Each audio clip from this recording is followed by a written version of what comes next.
خطبے کے شروع سے لائن نمبر 7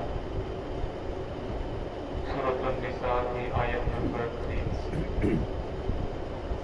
اعوذ باللہ من الشیطان الرجیم،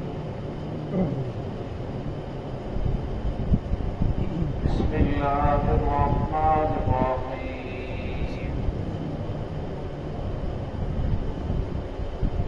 وآتوا النساء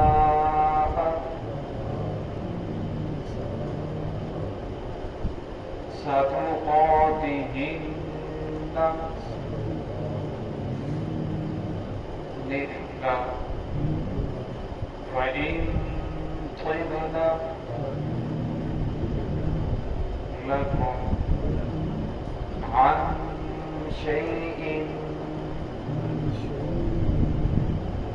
منه نفسا فكلوه هنيئا مريئا ولا تؤتوا السفهاء أموالكم التي جعل الله لكم قياما وارزقوهم فيها واكسوهم وقولوا لهم قولا معروفا۔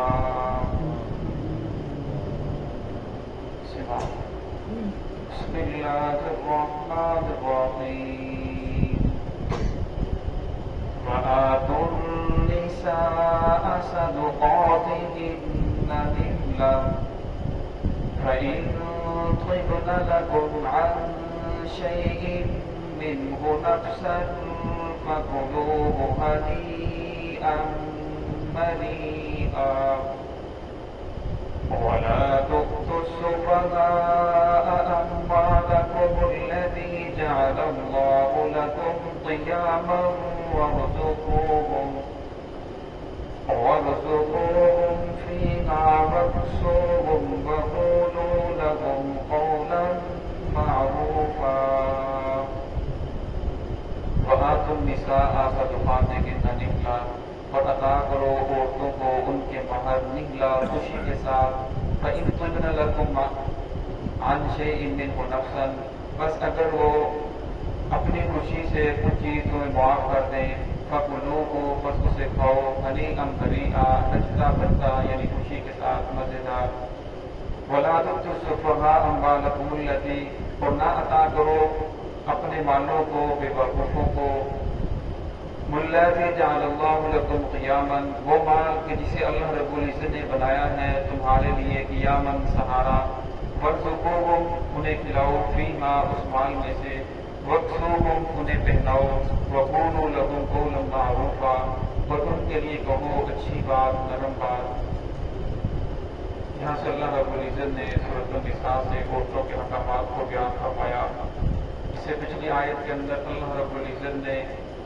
جو کل کے سبق کے اندر ہم نے پڑھا کہ یتیم بچے کے ساتھ اگر آپ عدل نہیں کر سکتے تو اس کے ساتھ نکاح نہ کرو۔ پھر فرمایا اگر اللہ رب العزت نے آپ کو وسعت دی ہے، اللہ رب العزت نے آپ کو ضرورت بھی ہے، تو فرمایا کہ 2-2 3-3 4-4 عورتوں کے ساتھ شادی کرو۔ تو اگر اللہ رب العزت نے انسان کو وسائل دیے ہوں تو انسان کو شادی کرنی چاہیے، اگر اسے ضرورت نہ بھی ہو تب بھی وہ شادی کرے تاکہ کسی نہ کسی کا سہارا بن جائے۔ چند سال قبل پہلے کی بات ہے، ایک سروے کے مطابق پاکستان کے اندر 1 کروڑ سے زائد بچیاں ایسی ہیں جو بے نکاحی بیٹھی ہیں، جن کے نکاح نہیں ہو رہے، کچھ ضروریات کی وجہ سے، کچھ گھریلو پریشانیوں کی وجہ سے۔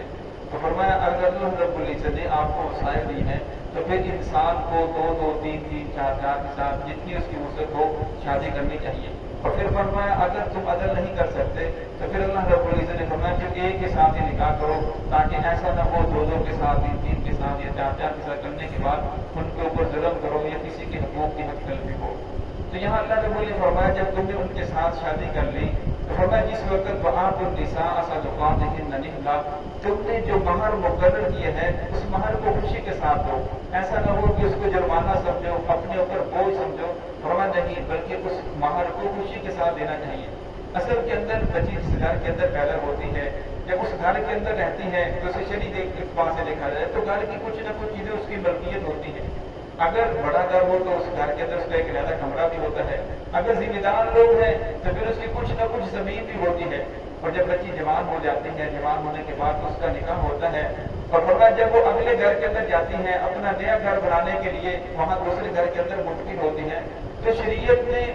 اس کے لیے ایک اچھی طرح ایک اچھی ملکیت مقرر کی ہے۔ ایسا نہیں کہ وہ عورت وہاں مہمان بن کر جاتی ہے بلکہ ہمیشہ ہمیشہ زندگی بسر کرنے کے لیے اس گھر کے اندر جاتی ہے۔ تو شریعت نے اس کی ملکیت مقرر کی، فرمایا وہ یہاں سے مالک بن کر جائے، مہمان بن کر نہ جائے۔ جب یہاں سے مالک بن کر جائے گی تو فرمایا پھر اس کا کچھ مقام اور ہوگا، اگر مہمان بن کر جائے گی تو اس کا مقام کچھ اور ہوگا۔ تو شریعت نے اسے ایک بہت اچھے انداز سے ملکیت عطا فرمائی ہے۔ آج کل جو ہمارے معاشرے میں چلتا ہے مہر بہت کم مقرر کیا جاتا ہے، شادی کے اوپر لاکھوں روپیہ خرچ کرتے ہیں، لیکن جب مہر کی باری آتی ہے کتنا مقرر کیا جائے، کہتے ہیں جو شرعی ہے وہ مقرر کر لیجیے، وہ 5000 مقرر کرتے ہیں۔ تو یہاں مفسرین فرماتے ہیں اگر انسان کمزور بھی ہے کم از کم اسے اتنا مہر مقرر کرنا چاہیے جتنی اس کی ایک مہینے کی آمدن ہے، یا ایک مہینے کے اندر جتنا وہ خرچ کرتا ہے کم از کم اسے اتنا مہر مقرر کرنا چاہیے۔ اگر اللہ تعالیٰ نے زیادہ وسعت فرمائی ہے تو جتنا زیادہ ہو سکے مہر مقرر کیا جائے۔ تو یہاں اللہ رب نے فرمایا کہ انہیں ان کا مہر ادا کرو، فَإِن تُبْنَ لَكُمْ عَنْ شَيْءٍ مِّنْهُ نَفْسًا، فرمایا اگر عورت اس مہر میں سے اپنی خوشی کے ساتھ انہیں وہ سادہ کا سادہ مہر معاف کر دے یا کچھ میں سے کچھ معاف کر دے، کچھ لے لے، کچھ کہے کہ میں نے نہیں لینا، میں نے آپ کو چھوڑ دیا ہے، فرمایا فَكُلُوهُ هَنِيئًا مَرِيئًا، فرمایا پھر اس مہر میں سے تم خود بھی کھا سکتے ہو، اوروں کو بھی کھلا سکتے ہو۔ ہاں اگر عورت اجازت نہ دے تو وہ اس کی ملکیت ہے، اس کی اجازت کے بغیر آپ بالکل بھی اس میں سے کچھ بھی استعمال نہیں کر سکتے۔ وَلَا تُؤْتُوا السُّفَهَاءَ أَمْوَالَكُمُ الَّتِي، اور پھر آگے فرمایا کہ اگر تمہارے پاس یتیم بچے آ جائیں یا تمہارے پاس اپنا مال و دولت ہے تو فرمایا ایسے لوگوں کی سپرد نہ کرو جو کم عقل لوگ ہیں، بے وقوف لوگ ہیں۔ فرمایا جب آپ اپنے مال کو یا اسی کا مال ہے جو یتیم بچے ہیں اس کے مال کو اس کے سپرد کر دو گے، ایک تو وہ کم عقل ہے اور دوسرا اس کی جو صحبت ہے ایسے لوگوں کے ساتھ ہے جو اس سے بڑے بے وقوف ہیں، فرمایا پھر وہ بہت جلدی ہی اپنے مال کو اڑا دے گا، جس کی وجہ سے بعد کے اندر پریشانی انسان کو سامنا کرنا پڑے گا۔ تو یہاں اللہ رب نے فرمایا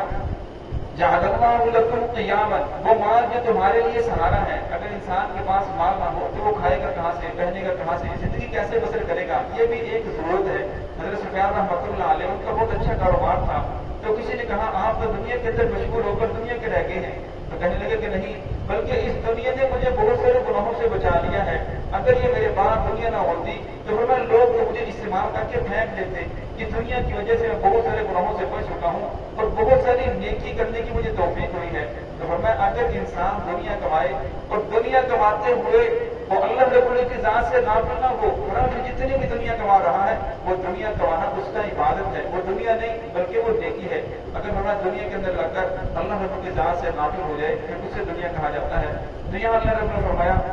وَلَا تُؤْتُوا السُّفَهَاءَ أَمْوَالَكُمُ الَّتِي، نہ عطا کرو اپنا مال کم عقل لوگوں کو، جعل اللہ لکم قیاما، وہ مال جو اللہ رب العزت نے تمہارے لیے سہارا بنایا ہے، وارزقوہم، جو کم عقل لوگ ہیں تمہاری پرورش کے اندر ہے، تمہاری اولاد ہے، یہ